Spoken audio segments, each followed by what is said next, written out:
بسم الله الرحمن الرحيم. waxaanu ka hadli doonaa ardaydan iskuulka dhigata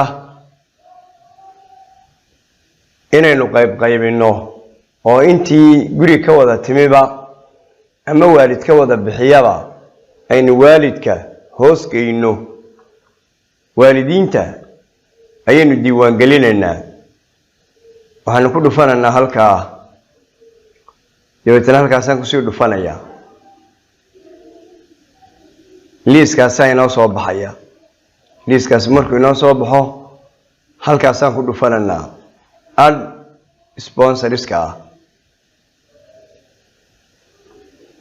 waaye waxaanu leenahay waalidkii baynu diiwaan gelinaynaa.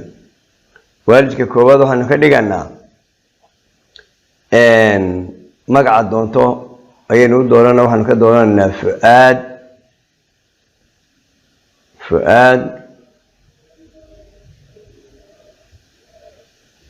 warsame cali.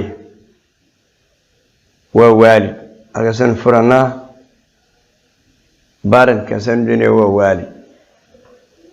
waayo mobilkiisii kuwan midunu dooro, haddaad doonto mid cusub u geli. anigu kaasaanu doortay, berberu ku dhashay.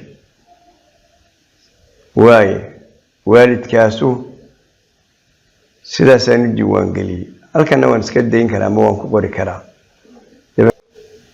waalidkaas saasaynu u samaynay.